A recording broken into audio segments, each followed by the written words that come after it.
Hello guys, a father loan दिल को छू लेने वाली कहानी। डैड, मेरी कंपनी का जो नया ब्रांच खुला है ना इंडिया में, मुझे उसका चार्ज दिया गया है तो मुझे अगले हफ्ते इंडिया जाना होगा। पर राहुल, अभी कुछ समय पहले ही तो 1 महीना वहाँ बिताकर आए हो।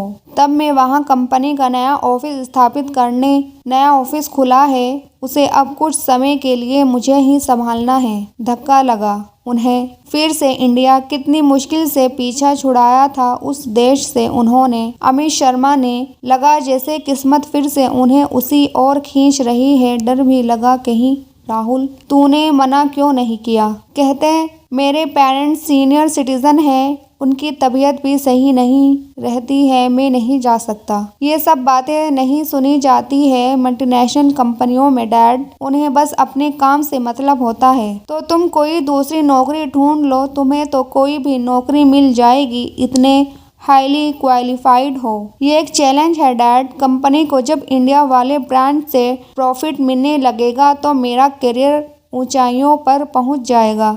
फिर वे मुझे एक एम्प्लॉय से पार्टनर भी बना सकते हैं। राहुल का जवाब सुन वे चुप हो गए। राहुल ने डैड को ये नहीं बताया कि उसने स्वयं अपने बॉस से अनुरोध किया था कि इस पोस्टिंग के लिए। कुछ ही सप्ताह पूर्व राहुल इंडिया के पुणे शहर गया था अपनी कंपनी की शाखा को स्थापित करने के लिए।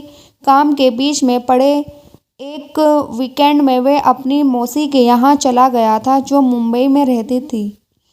पुणे में खुल रहा तुम्हारा ऑफिस? अरे वहीं पास में तो तुम्हारा ददियाल है। क्या नाम था गांव का? अम्बोली।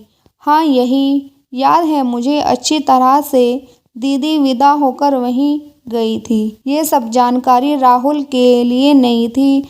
अपने ददियाल में वे किसी को नहीं जानता था। अचंभित ही रहता कि डैड के तरफ का कोई भी नज़दीकी रिश्तेदार उनके संपर्क में क्यों नहीं है। मेरे दादाजी का नाम क्या था? शर्मा, अशोक शर्मा। इससे ज़्यादा मैं नहीं जानती। अगले वीकेंड वे मथुरा पहुंच गया था। मन में उठ रहे 1000 प्रश्नों के उत्तर ढूंढने। वो कहाँ से आया है, उसकी फैमिली में कौन कौन है, क्या कोई अपना मिलेगा आदि। धड़कते दिल से जब वे गांव पहुंचा तो एक बुजुर्ग से उसने शंभूनाथ शर्मा का घर पूछा। पता तो उन्होंने बता दिया पर थोड़ा आश्चर्य जाहिर किया। कौन हो बेटा? आज तक तो शंभू काका से मिलने शहर में कोई नहीं आया। जब उनके बेटे ने धोखे से उनकी सारी ज़मीन बेच दी, वे उनसे सारे संबंध तोड़ दिए, विदेश चला गया, तब से बेचारे दोनों अकेले ही रहते हैं। जी मैं उनका दूर का रिश्तेदार हूँ। मन बहुत व्यवस्थित हो उठा था। उसके दादा दादी जिंदा हैं, इतने बरसों से अकेले रह रहे हैं और उसे पता ही नहीं। घर की स्थिति बहुत अच्छी नहीं थी, परंतु जो ओल्ड मैन सामने बैठे थे उन्हें देख उसकी आंखों से गंगा जमुना धार बह निकली। शरीर पर एक टुकड़ा मांस नहीं, पर अपना सब कार्य खुद करते हुए। क्या यही उसके दादा दादी हैं? उनके पांव छूते हुए जब उसने अपना परिचय दिया तो उनको संभाल पाना उसके लिए असंभव हो गया। इस मुलाकात के समय उसे भी बहुत अस्थिर कर दिया था, परंतु इस वृद्ध दंपति की हालत को शब्दों में बयान करना उसके लिए नामुमकिन था, जिसका उन्होंने दर्शकों से अपना देखना भी छोड़ दिया था। वो अगर सच बन उनके सामने आ जाए तो दिल की धड़कन तो कुछ पल के लिए रुक ही जाएंगी ना। जब सोमवार प्रांत वे पुणे लौटने लगा तो दादा दादी बेतहाशा रोने लगे। उन्हें लग रहा था कि उनके पुत्र की तरह उनका पोता भी अब भी लौट कर नहीं आएगा। बेटे का तीसरा वर्षों से इंतजार कर रहे बूढ़े माँ बाप ने अपनी किस्मत से समझौता कर लिया था, पर अब दादाजी मैं आपसे अपनी कसम खाकर कह रहा हूँ, मैं आप लोगों को छोड़कर कभी नहीं जाऊँगा।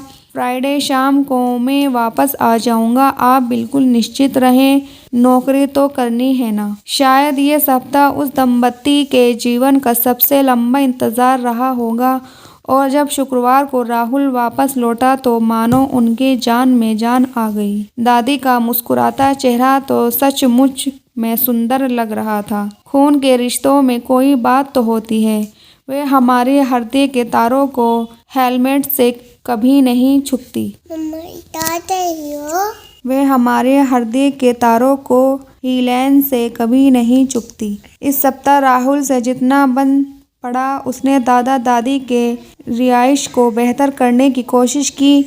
यह उसका इंडिया में आखिरी वीकेंड था। अगले शुक्रवार उसकी वापसी की फ्लाइट थी, पर उसने अपने भविष्य का खाका मन ही मन में तैयार कर लिया। पूरा 1 महीना लगा उसे अपने बॉस को इस बात के लिए मनाने में कि उसका ट्रांसफ़र भारत वाले नव स्थापित दफ्तर में कर दें। इसके लिए उसे न सिर्फ सफलता का आश्वासन देना पड़ा, वरना पहले से कम वेतन पर काम करने के लिए भी राजी होना पड़ा।